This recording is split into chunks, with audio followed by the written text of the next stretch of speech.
Hello and welcome to Mad About Superheroes Cartoon Showcase. Thanks for joining me in my quest to bring meaning back to Saturday mornings. On this nostalgic episode, we're going to revisit one of my favorite two-part episodes of X-Men the Animated Series, Night of the Sentinels.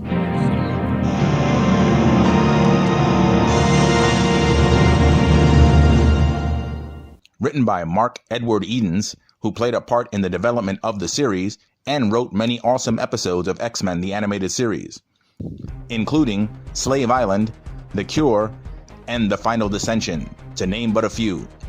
The X-Men debuted in 1963, created by Stan Lee and Jack Kirby for Marvel Comics. Unfortunately, the X-Men did not achieve the instant success of other Lee Kirby creations of the era, such as Spider-Man or the Hulk. However, the X-Men will become Marvel Comics' most popular superheroes. It just took them over a decade to reach that level of success. In 1975, Marvel Comics released Giant Size X-Men #1, which featured an all-new, all-different team of mutant heroes that replaced the original and second-string roster. This team of new mutant heroes were so popular that by the early 1980s, the Uncanny X-Men was Marvel's top-selling title. The overwhelming success of X-Men comics led to spin-off titles and prompted Marvel Productions to feature 3 different team rosters of the X-Men as guest stars on their hit cartoon series, Spider-Man and His Amazing Friends. In 3 respective episodes, The X-Men Adventure, The Origin of Iceman, and A Firestar is Born. The 3 X-Men-centric episodes were 3 thinly veiled attempts at backdoor pilots. After all, it worked for the Incredible Hulk, who appeared in the Spider-Man and His Amazing Friends episode, Spidey Goes Hollywood.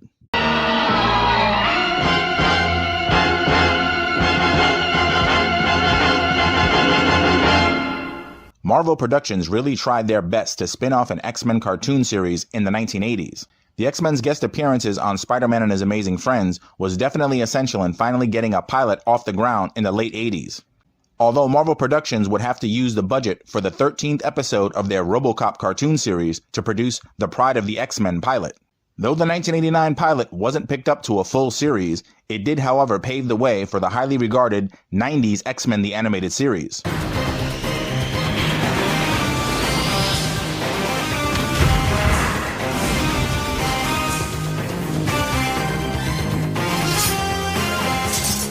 In which the X-Men battle the mutant menace of Magneto, Sabretooth, Apocalypse, and Mr. Sinister, among many others. The series would also adapt seminal X-Men comic book storylines as well, such as Days of Future Past, Weapon X, and the Dark Phoenix Saga, just to name a few. The series' debut 2-part episode, Night of the Sentinels, premiered on Fox Kids in 1992. The show features X-Men similar to the look and lineup of the early 1990s X-Men drawn by Jim Lee, specifically the Blue Team established in the early issues of X-Men Volume 2, composed of Cyclops, Wolverine, Rogue, Storm, Beast, Gambit, Jubilee, Jean Grey, and Professor X, as well as everybody's favorite X-Man, Morph. Who? You know, Morph. Morph is an original character created for the series, who may have been inspired by previous X-Men comic member, Changeling. Previously on X-Men. For anyone in need of a refresher, in the Marvel Universe, mutants are humans who are born with a genetic trait called the X gene, which grants them superhuman abilities, generally manifesting during puberty. Due to their differences from the majority of humanity, mutants are subject to prejudice and discrimination. Under the leadership of Professor Charles Xavier, the X-Men are a mutant superhero team that protects mankind and mutant kind alike. They strive for peaceful coexistence and fight injustice in all its forms.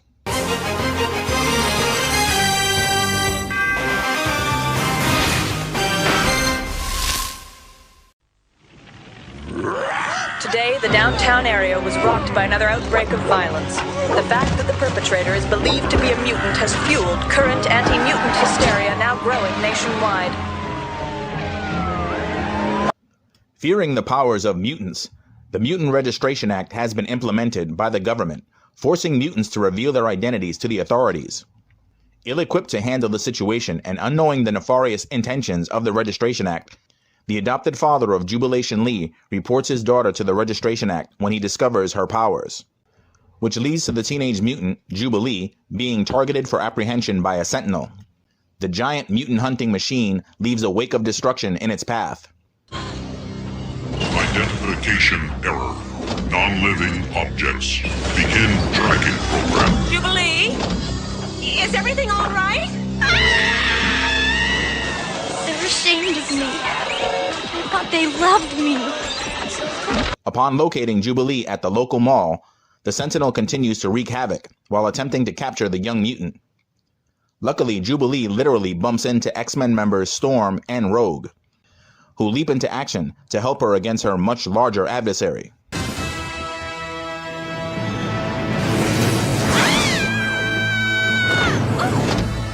You're lying.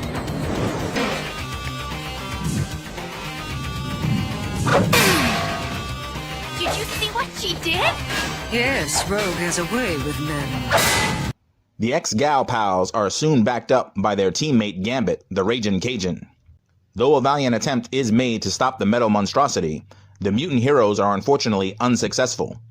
Jubilee runs away, but the Sentinel douses her with knockout gas.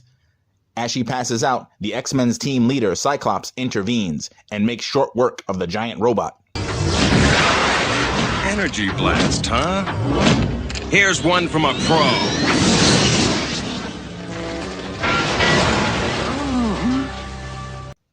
Jubilee awakens in the Xavier School for the Gifted. Unaware of her surroundings, she ventures off to find her way and stumbles upon a training session in the danger room between Wolverine and Gambit.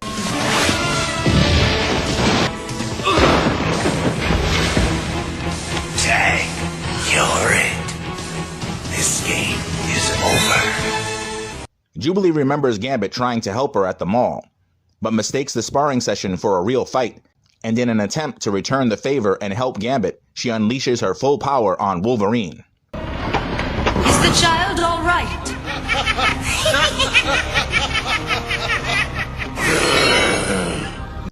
A short time later, Jubilee sets out on her own, and she's unfortunately apprehended. The X-Men put a plan into motion to locate and rescue Jubilee by breaking into a government records facility. During their mission, the X-Men are outnumbered by an army of armed guards, but the army is no match for the X-Men. However, things really go sideways when a group of Sentinels attack. Wolverine, pull back!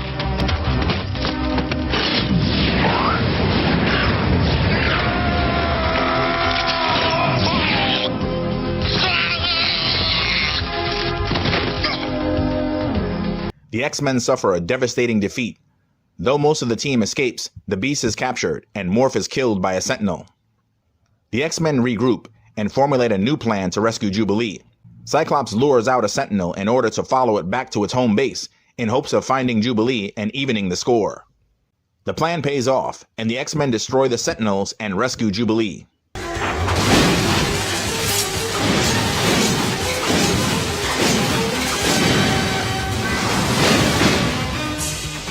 Is that all of them? Ain't that enough?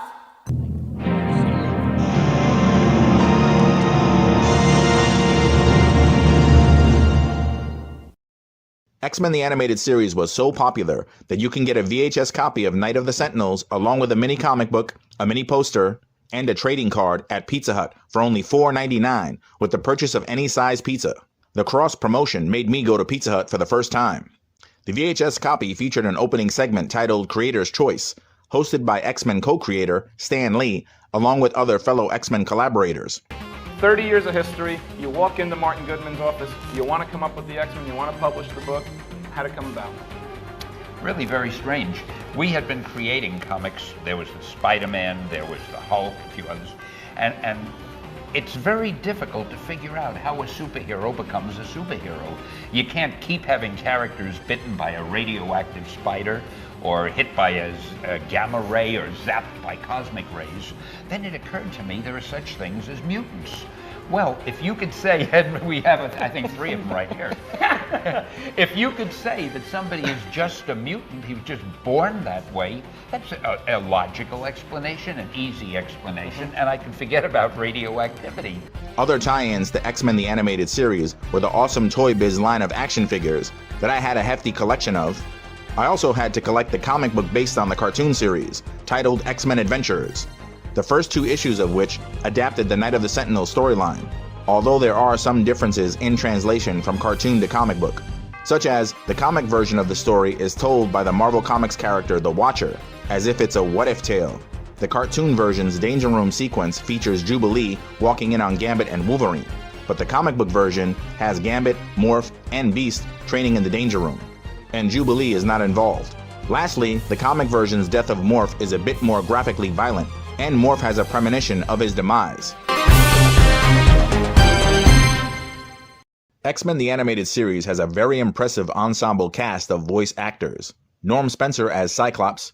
Spencer continued his voice duties as Cyclops on the Marvel vs. Capcom video game.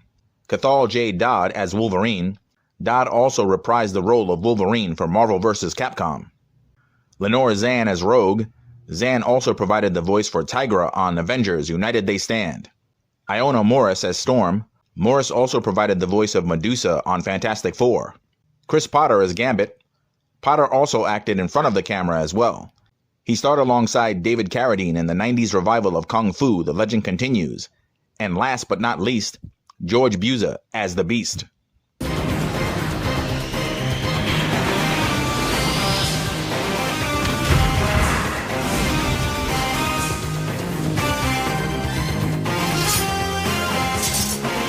The Uncanny opening theme song is credited to Ron Wasserman, Haim Saban, and Shuki Levy.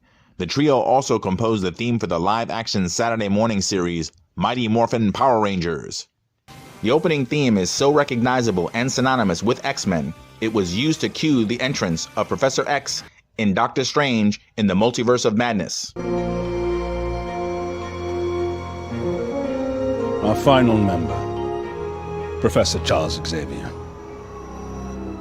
Jubilee made her first appearance in Uncanny X-Men number 244 in 1989, and only a few years later, she's making her animated debut alongside characters that have been around since the 60s and 70s.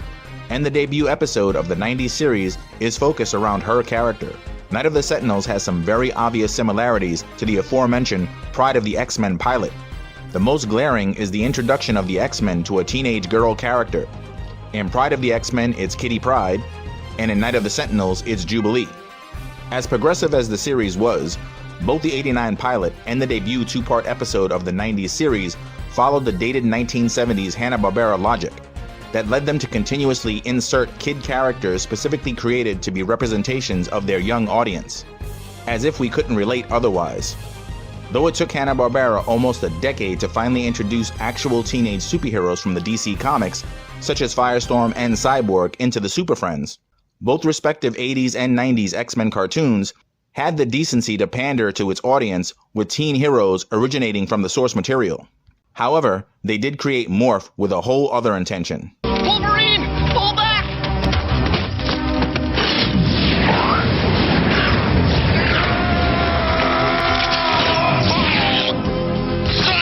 However, the decision to have the X-Men suffer such a loss with both the capture of Beast, which is not resolved in the episode's finale, and the death of Morph upped the stakes compared to the usual Saturday morning fare of the era. The X-Men the Animated Series debut two-part episode effectively establishes the struggle between human and mutant kind. The series is equally effective at retaining the essence of the X-Men comics of the era.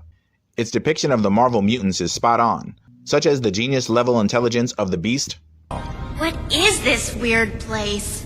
One part gymnasium, one part survival course, affectionately referred to as the Danger Room. The commanding presence of Storm. Stress of the elements commands you to release that child. Gambit's charm. You must like to play cards. I like solitaire, okay? Unless I got someone to play with. And the conflict between the rebellious Wolverine and the conformist team leader, Cyclops. Cyclops! I know how you feel about it, Wolverine, but... You know nothing, little man. These are just a few examples of how the series respects the source material. The allegory for racism prevalent in the X-Men comics isn't dumbed down for a Saturday morning audience either. Hey, you! Do you know how much that game costs? Yeah, a quarter. Hey, you're one of them, ain't you? We don't want you lousy mutants around here! X-Men the Animated Series remains to this day a hot property. In recent years, Marvel put out a continuation of the series in comic book form, and a revival of the animated series titled X-Men 97 will be streaming soon on Disney+. The popularity of X-Men the Animated Series also played a big part in getting the Fox X-Men film franchise off the ground. X-Men the Animated Series lasted 5 seasons, producing an impressive 76 episodes, but it all began with Night of the Sentinels. At the time, I was a huge fan and collector of the X-Men comic books, and the debut 2-part episode, Night of the Sentinels, will always hold a special place in my memory for further fueling my enthusiasm for the X-Men. You guys are the best foster parents I ever had. But Professor Xavier's school it's the best place for people like me. You will come to visit us, won't you? Does a mall baby chili fries?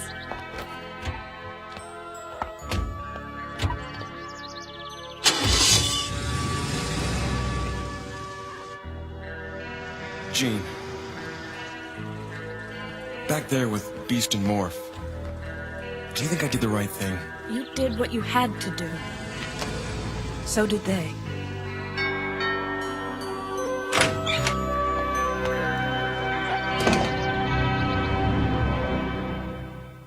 I hope you've enjoyed this cartoon showcase of Night of the Sentinels. Please make your presence known in the comment section. I'd really like to read your thoughts on Night of the Sentinels and all things X-Men related. Thanks so much for letting your geek flags fly with Mad About Superheroes.